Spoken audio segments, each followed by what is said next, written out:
damay commencer président Ngom Niang d'abord par te féliciter parce que tu n'es pas n'importe quel parrain, tu es le parrain. Comme le président Macky Sall fut le choix, tu es aujourd'hui le parrain. Tu n'es pas un parrain, tu es le parrain. Lu tax ma wax loolu parce que quand on fait aujourd'hui quelque chose à Fatick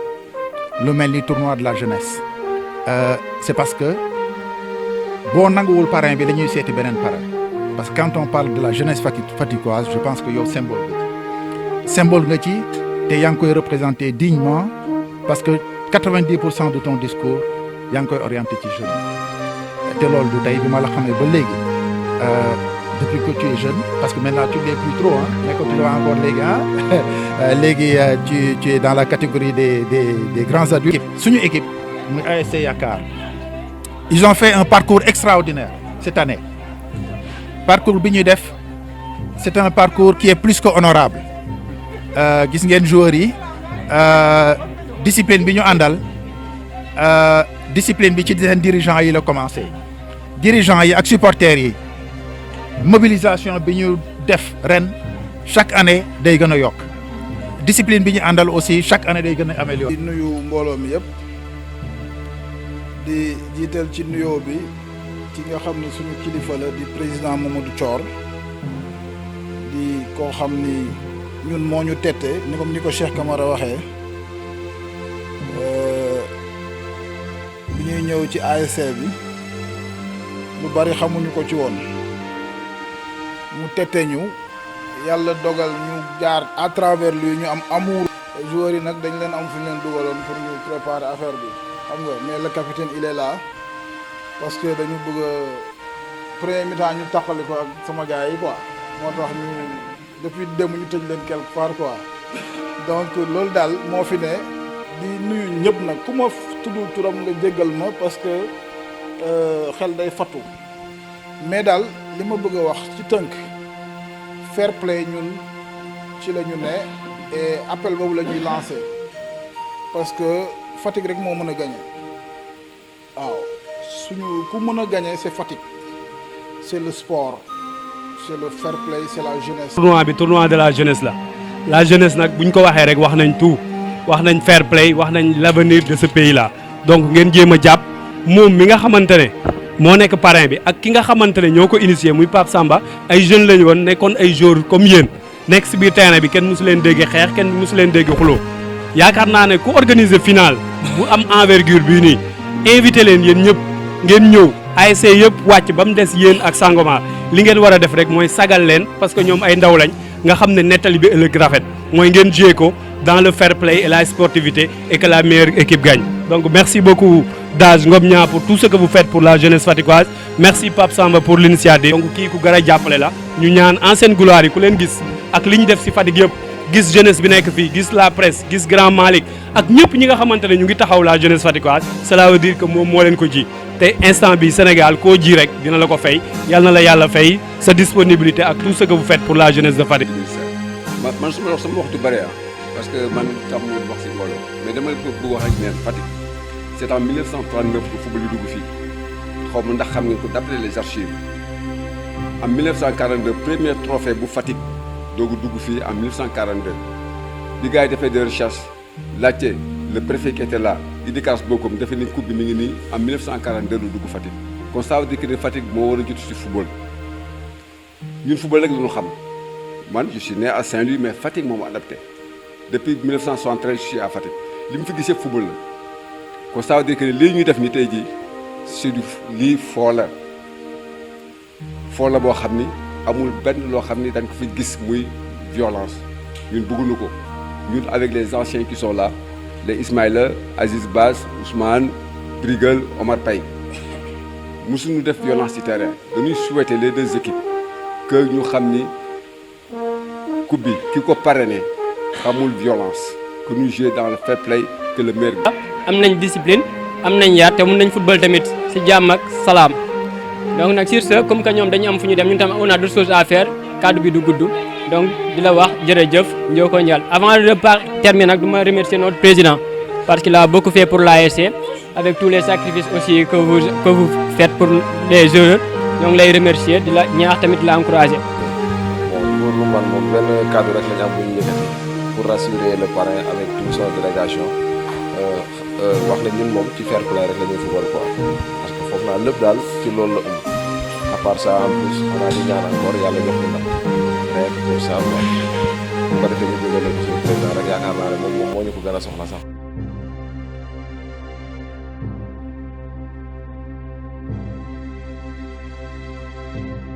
te ren yàlla dañoo jox parrain boo xam ne suñu moroom la suñu xarit la suñu lépp la dañ fubalandoo te ni ma ko joxee parrain bi am na ku ma ko doon joxe noonu sax da nga may jëppi laaj ko dama day moom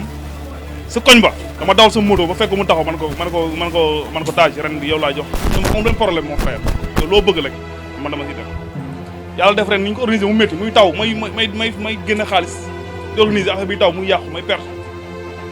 ma toog ba mu woo ma téléphone ne ma mais ren affaire yi dégg naa métti na de taw bi affaire yi noonu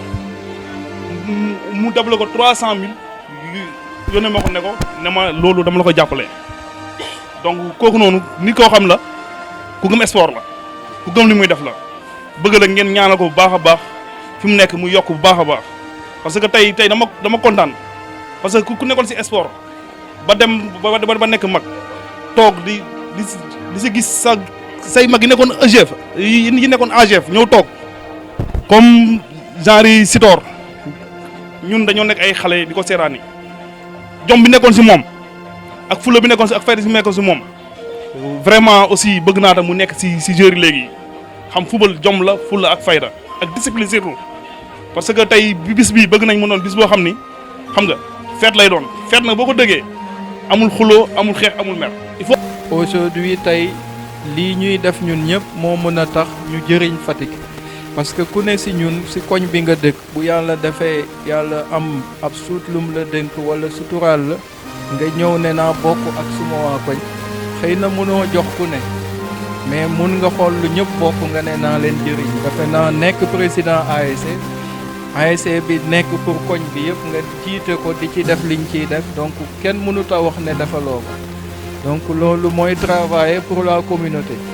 donc loolu bu ma gisee un jeune di ko def vraiment dama ci kontaan parce que bu njëkk ñun amuñu woon chance boobu ñi ñu doon defal yëpp ay mag lañu woon donc ba ni ko grand cheikh waxee EGF bi nga xam ne bañ koy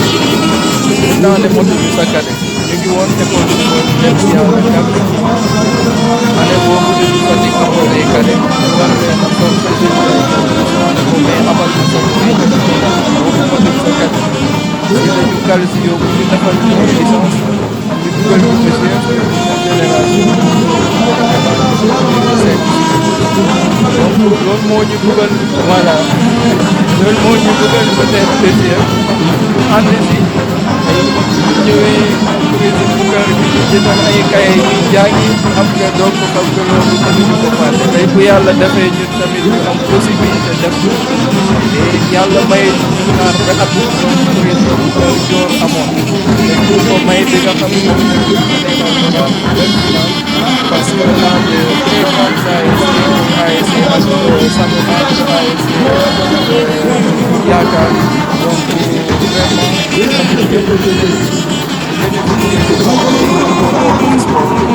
que tey sport moo tax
kontaan parce que ab jeunesse Fatick moo xewle benn jeune promoteur organisé ñu fubalandoo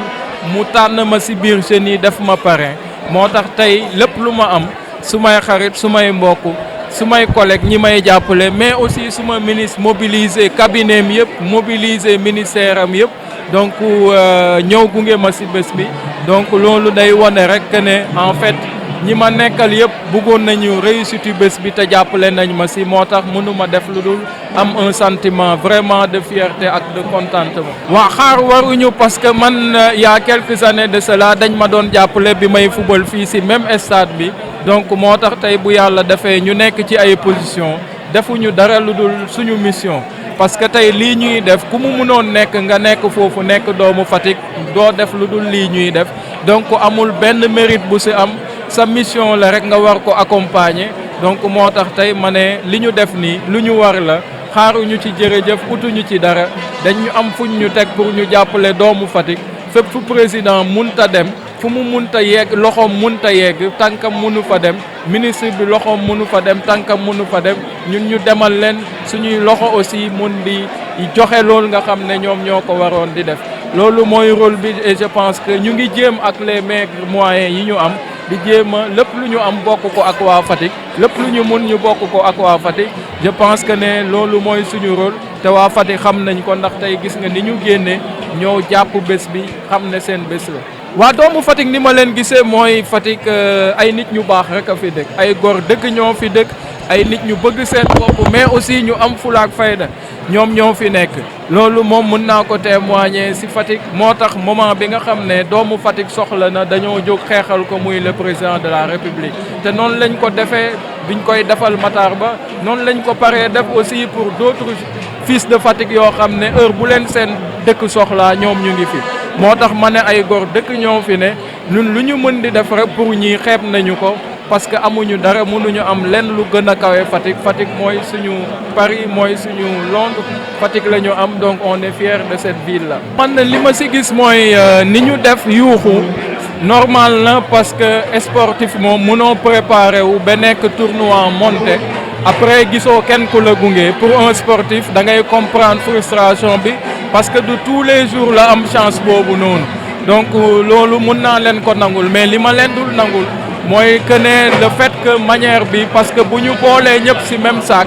affaire bi warul mën a demee noonu parce que xëy na seen dirigeant yi fi ñu war a jaar ba dossier bi antu xëy na jaaruñu fa parce que daaw bi ñu ko defee ministre da leen jëlal bus ñu ñëw ba Dakar mu jël seen hébergement ñu compétir ba ni mu jeexee man personnellement jàppale naa leen te xam naa ne ñeneen aussi jàppale nañ leen donc du ñu toog bereen ñu am tournoi bu gën a majeur boobu quand même ñuy croiser les bras xëy na ñàkk a yëgoo la ak erreur de communication mais ce qui est sûr et certain ñun sport yëpp la ñu fi nekkal te lépp lu ñu mun ba jàppale leen dinañu ko def dinañu rectifier le tir kilifa gi lim si defoon daaw je pense que ne dina ko defaat je peux prendre cet engagement là et que bu yëf yi jeexee ñu jéem a gisee ak ñoom pour xool nu ñu leen jàppale.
I'm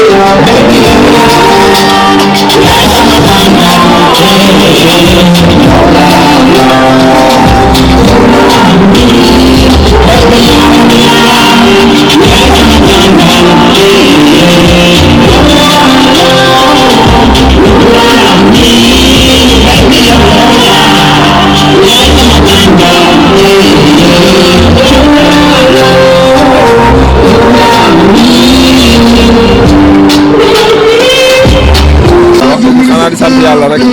bon bu ñu may ñu am victoire bi xam nga football ko ci fair play et tout a été fait benn jour gaañu wala alhamdulilahi rabbil alamin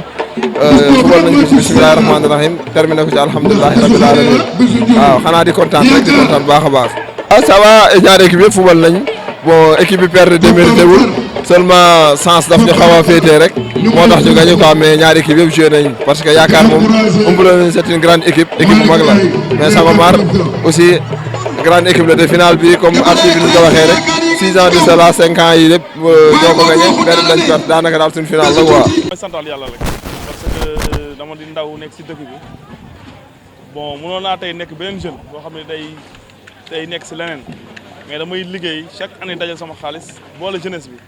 te wax dëgg yàlla ba ma commencé ba léegi foog naa ren mooy 6e édition bi te ndam la laa si gis sant yàlla laa si gis parce que ñi may wuyu si léegi sax li koy wone rek moom ma nekk yar ak teggin di woo jeunesse bi rek si yar ak teggin parce que lépp looy dugg boole woo si yar ak teggin doo mun a sori te wax dëgg yàlla man dëkk bi auma si xaaj auma seen auma politicien bi ñëpp samay frère lañ ñi samay mag lañ ñi samay nijaay lañ donc yàlla dafa def nag may yëngatu si loo xamante ni il faut ma lëkkaloo ak ñoom chaque année yàlla su ma ko mayee dinaa dem dox ak sama tànk dem seet ki nga xam ne am na ndombo tànk te jeunesse bi yaakaar nañ ko mu waxtaan ak moom ne ko lii laa mbëbët ren mu ne man nangu naa jëlal la ko ànd ak yow jàppale la si jeunesse bi waaw loolu moom maa ngi si sant yàlla bu baax a baax a baax. waaw mooy li may wax rek sant yàlla rek parce que yàlla dafa def yàlla dañu may président ba pare may ñu ministre des sports donc sport dañu ko war a dund yàlla def aussi may ñu daaj di jeune di xale di ànd ak ñun sport li muy def si nit ñun loolu lañ xam moo tax ñu def effort ba nga xamante ni dañuy rassembler ay nit si sport di santaat ministre des sports bu baax a baax a baax parce que yàlla dafa def ñu ànd man ak moom ba ma nekkul dara ba bu mu nekkee maire mu nekk sama xarit nekk sama lépp ba tey may wax ak yow nii déggante nañ téléphone wax dëgg yàlla dama koy sant di ko gërëm di sant aussi ñi nga xamante ni tey ñoom ñoo nekk si maire bi staff maire bi nekk si maire bi